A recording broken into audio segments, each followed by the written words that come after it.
Olá, meus irmãos, a paz do Senhor Jesus. Tudo bem com vocês? Quem são os verdadeiros adoradores? Antes de entrar nesse tema, eu queria saber se você já se inscreveu no meu canal. A sua inscrição me ajuda na divulgação da palavra do Reino de Deus. O seu like, o seu comentário também é muito importante. Me segue também nas outras plataformas. Quem são os verdadeiros adoradores? Estamos nos reunindo em nome do Senhor Jesus para dar continuidade no ID do Senhor. Lembra que ele disse aos discípulos, lá em Marcos 16, 15 e 18? Ele disse: ide por todo o mundo, pregai o evangelho a toda criatura. Quem crer e for batizado será salvo, mas quem não crer será condenado. E estes são os sinais que seguirão os que crerem. Em meu nome expulsarão os demônios, falarão novas línguas, pegarão em serpentes, e se beberem alguma coisa mortífera, não lhes fará dano algum.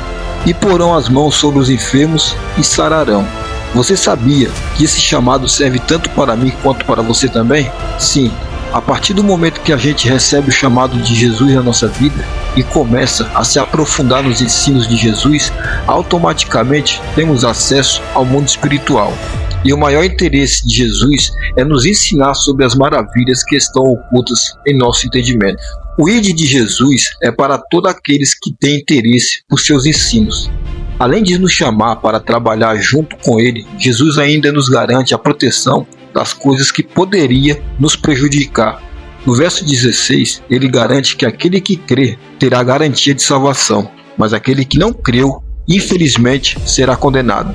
Além disso, teremos os sinais que irão seguir aqueles que creram. E no nome de Jesus expulsaremos os demônios, falaremos novas línguas, pegaremos nas serpentes, e se bebermos alguma coisa mortífera, não sofreremos dano algum. Também colocaremos as mãos sobre os enfermos e eles sararão. Analisamos que alguns líderes dessa geração, a maioria deles não tem a capacidade de curar as pessoas que se encontram enfermos. E no ID do Senhor, a ordem é clara e não existe dúvidas. Pelo que sabemos, a palavra do Senhor Jesus precisa ser cumprida. Mas qual é o impedimento para que tudo aconteça conforme a vontade do Pai? Em meio a tantos pregadores, missionários e profetas que se levantaram para dar testemunho sobre a palavra do Senhor Jesus, não era para os hospitais estarem vazios e os pobres e os órfãos precisariam serem socorridos, conforme Pedro pediu para Paulo, lá em Gálatas capítulo 2, verso 9 ao 10, que diz: reconhecendo a graça que me fora concedida, Tiago, Pedro e João, tido como colunas, estenderam a mão direita a mim e a Barnabé, em sinal de comunhão.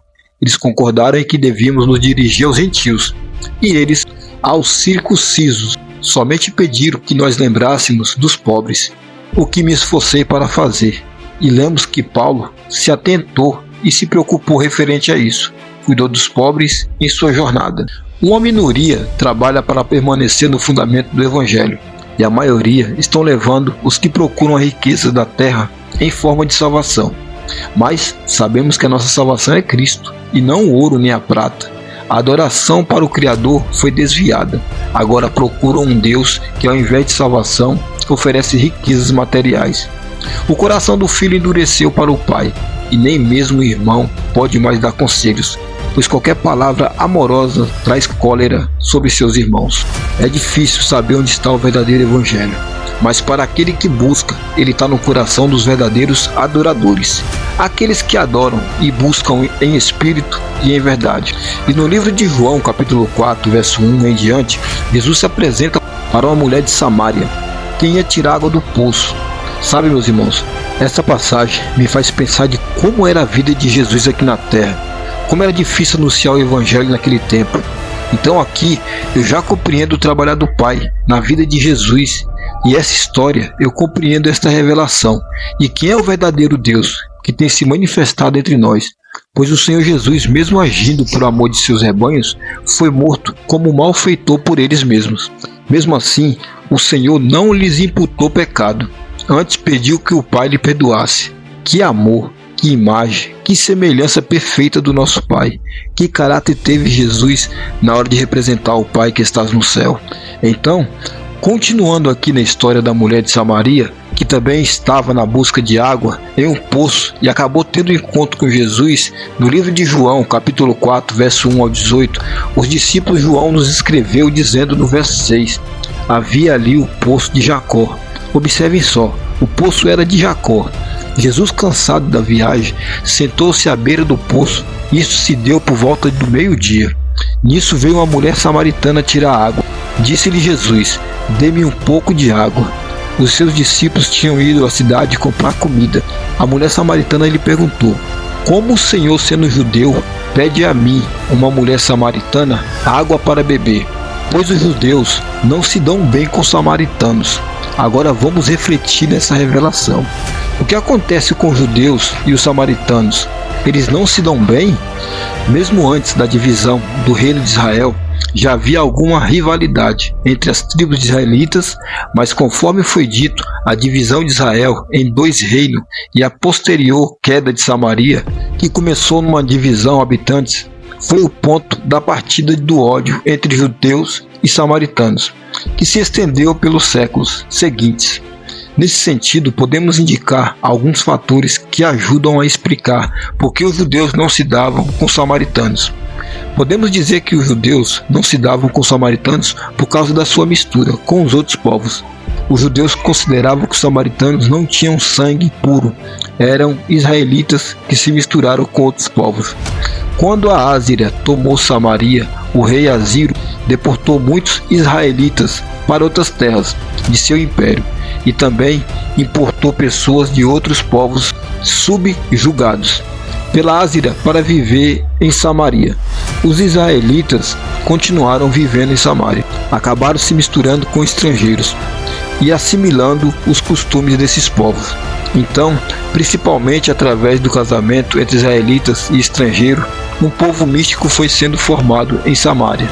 Por isso, na sequência da história, a palavra samaritano passou a designar especialmente esse povo misto da região de Samaria. Agora aqui no verso 10, Jesus lhe respondeu: se você conhecesse o dom de Deus e quem está lhe pedindo água, você lhe teria pedido e dele receberia água viva. Reparem na promessa que Jesus faz para essa mulher e olhem a maneira arrogante que ela responde. Verso 11, disse a mulher: o Senhor não tem com que tirar água e o poço é fundo. Onde podes conseguir essa água viva? E continua com arrogância, no verso 12. Acaso o Senhor é maior do que nosso pai Jacó, que nos deu o poço, do qual ele mesmo bebeu, bem como seus filhos e seu gado? Olha a riqueza que uma pessoa pode ter. A mulher rebate com Jesus com um poço que Jacó deixou de herança, e ainda fala que ele bebeu e também seus filhos e seu gado. Mas Jesus quer oferecer algo melhor do que a água de um poço. No verso 13, olha o que Jesus respondeu: quem beber desta água terá sede outra vez, mas quem beber da água que eu lhe der nunca mais terá sede. Ao contrário, a água que eu lhe der se tornará nele uma fonte de água, a jorrar para a vida eterna. Jesus pode dar água que se torna na pessoa uma fonte que jorra para a vida eterna? Lembrei de uma passagem na qual ele declara também que eu asseguro que quem ouve a minha palavra e que naquele que me enviou tem a vida eterna e não será condenado, mas já passou da morte para a vida. Está lá em João 5:24.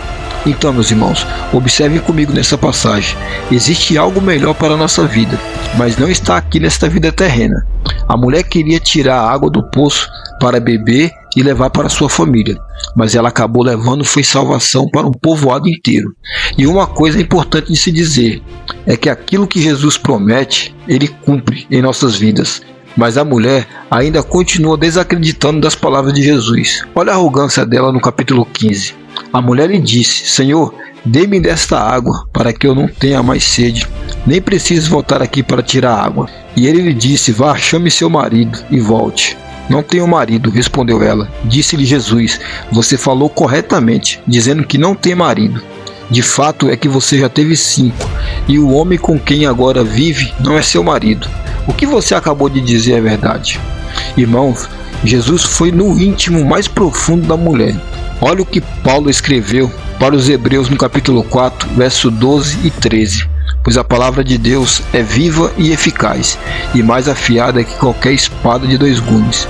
Ela penetra até o ponto de dividir alma e espírito, juntas e medulas, e julga os pensamentos e as intenções do coração. Então, irmãos, não existe nada oculto em nossas vidas que não possa ser revelado. Por isso precisamos ser verdadeiros em tudo. Jesus conhecia a vida íntima dessa mulher, pois ele mesmo é a espada. E sendo a palavra, Jesus é a espada de dois gumes. Nada em toda a criação está oculto aos olhos de Deus. Tudo está descoberto e exposto diante dos olhos daquele a quem havemos de prestar contas. Jesus demonstrou de uma maneira humilde para a mulher entender que ele tinha algo em especial para lhe oferecer. Mas em meio a tanta arrogância que ela demonstrou, ele teve que ir no mais íntimo e profundo da mulher e revelar para ela que ele não era um homem qualquer. E de maneira simples ele se apresentou para ela. Agora a mulher vai reconhecer que Jesus não é de fato um aproveitador, e vai dizer no verso 19: Senhor, vejo que é profeta. Nossos antepassados adoraram neste monte, mas vocês judeus dizem que Jerusalém é o lugar onde se deve adorar. Jesus declarou: creia em mim, mulher, está próxima a hora em que vocês não adorarão o Pai nem neste monte e nem em Jerusalém. Vocês, samaritanos, adoram o que não conhecem. Nós adoramos o que conhecemos, pois a salvação vem dos judeus. No entanto, está chegada a hora, e de fato já chegou, em que os verdadeiros adoradores adorarão o Pai em espírito e em verdade. São estes os adoradores que o Pai procura. Deus é espírito, e é necessário que os seus adoradores o adorem em espírito e em verdade. Que glória maravilhosa que Jesus nos apresenta, meus irmãos. Então os verdadeiros adoradores não são apenas aqueles que estão reunidos em templos ou lá nos montes. Os verdadeiros adoradores é aqueles que estão buscando em espírito e em verdade. Quer ser verdadeiro? Então renuncie o seu velho homem. Quer ser verdadeiro? Então renuncie às coisas deste mundo. Quer ser verdadeiro? Então viva e seja um pregador da verdade. Viva como Jesus viveu. Ame como Jesus amou. Se entregue como ele se entregou. Seja obediente como o nosso Senhor Jesus foi obediente ao nosso Pai. E assim, tanto eu como você seremos um verdadeiro adorador, e adoraremos em espírito e em verdade. Então vamos continuar na leitura. Disse-lhe a mulher: eu sei que o Messias chamado Cristo está para vir. Quando ele vier, explicará tudo para nós. Então Jesus declarou: eu sou o Messias, eu que estou falando com você. Agora Jesus se apresentou abertamente para a mulher samaritana, e ela o reconheceu, e imediatamente corre para avisar o seu povo: o Messias havia chegado. Naquele momento, seus discípulos voltaram e ficaram surpresos ao encontrá-lo conversando com uma mulher. Mas ninguém perguntou o que queres saber, ou por que estás conversando com ela. Então, deixando seu cântaro, a mulher voltou à cidade e disse ao povo: veja, ela abriu a mão do seu cântaro. Algo que fez ela ignorar as palavras do Senhor Jesus no início, na hora que ele pediu água para beber. E ela disse: venham ver um homem que me disse tudo o que tenho feito. Será que ele não é o Cristo? Dá para entender, irmãos, que aquele povo conhecia a vida íntima daquela mulher. E agora eu compreendo que para conhecer a verdade, a gente precisa ser renovados por ela. E a história dessa mulher foi renovada naquele momento. E ela pregou o que tinha visto e ouvido para aquele povoado. E eles foram até Jesus para confirmar o que tinham ouvido. Então saíram da cidade e foram para onde ele estava. Enquanto isso, seus discípulos insistiam com ele: mestre, come alguma coisa. Mas ele lhes disse: tenho algo para comer que vocês não conhecem. Então seus discípulos disseram uns aos outros: será que alguém lhe trouxe comida? Disse Jesus: a minha comida é fazer a vontade daquele que me enviou e concluir a sua obra. Então, irmãos, percebemos que Jesus é um verdadeiro adorador e precisamos ser igual a ele, se preocupar menos com as coisas deste mundo e nos aproximar mais e mais com as coisas do nosso Pai Celestial. Cuidado, meus irmãos, precisamos apreciar com muita atenção as palavras e os ensinos de Jesus Cristo, porque através dessa busca temos o Espírito Santo para nos ensinar e dar testemunho daquilo que é verdadeiro. E Jesus continua dizendo aos discípulos: vocês não dizem daqui a 4 meses haverá a colheita? Eu digo a vocês, abram os olhos e vejam os campos, eles estão maduros para a colheita. Aqui Jesus se referia à colheita humana. Muitas pessoas já tinham reconhecido que ele era o Filho de Deus, o Salvador do mundo, que os profetas tinham anunciado. E Jesus dizia: aquele que colhe já recebe o seu salário, e colhe o fruto para a vida eterna, de forma que se alegram juntos o que semeia e o que colhe. Meus irmãos, é difícil não entendermos as palavras de Jesus, pois ele é o semeador, o enviado de Deus que veio para semear a palavra para o mundo. E lá no livro de Mateus, capítulo 13 em diante, Jesus fala sobre a parábola do semeador e os lugares aonde a semente havia sido lançada. Se você reparar nessa passagem bíblica, temos que prestar muita atenção naquilo que Jesus quer nos ensinar. Não houve lugar certo para lançar a semente, mas por onde o semeador passou, ele fez questão de lançar a semente. E Jesus sabia por onde havia passado, e também sabia dos lugares onde a semente brotaria e daria frutos. Mas vou repetir, ele não deixou de lançar a semente nos lugares inadequados, mas ele fez questão de investir em todo o território por onde andou.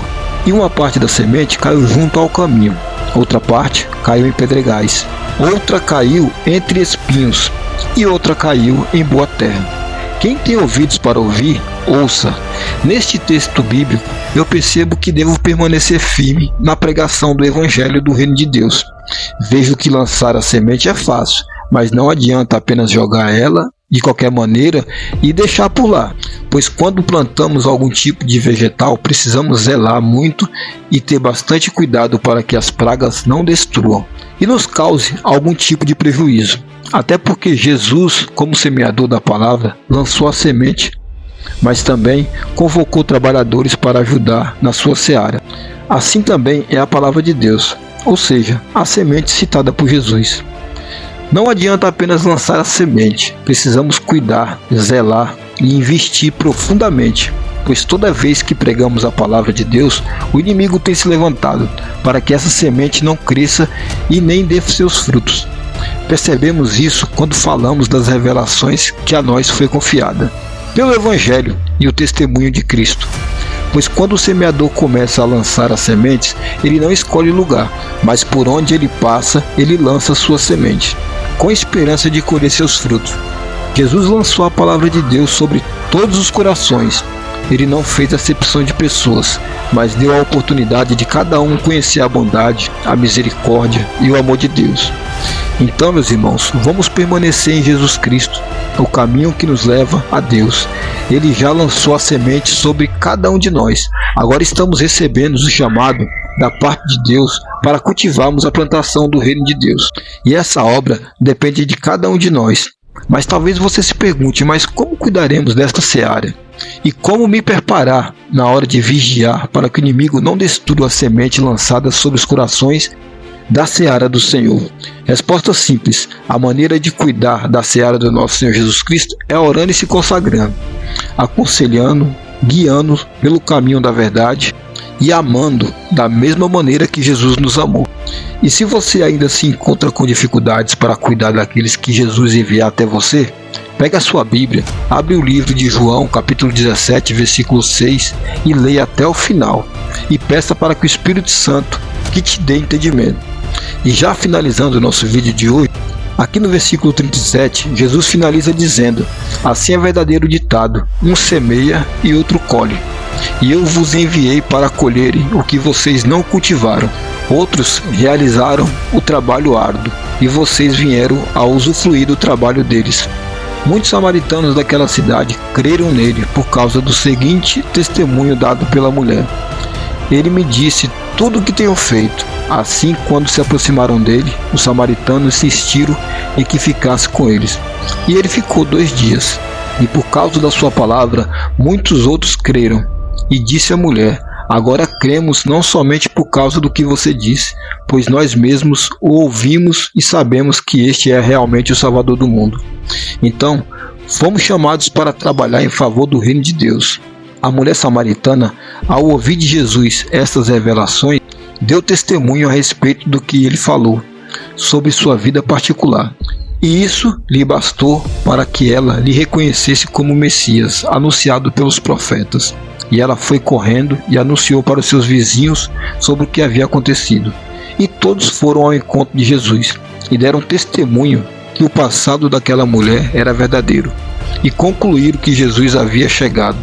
Aí, antes do povo chegar até Jesus, ele orientava os discípulos sobre a seara. Eles estavam entrando em uma plantação onde outros trabalharam de maneira mais árdua, isto é, os profetas, que deram a vida pelo testemunho de Jesus Cristo. Eles prepararam o campo onde a semente havia de ser plantada. Na vida de Jesus, ele lançou a semente sobre os lugares que havia de ser lançadas. E agora é a nossa vez de trabalharmos em favor da colheita, para o reino de Deus, pois a seara já está madura. E você, já está preparado? Que o Espírito Santo te guie pelo caminho e que ele te revele aquilo que Deus vai realizar em sua vida.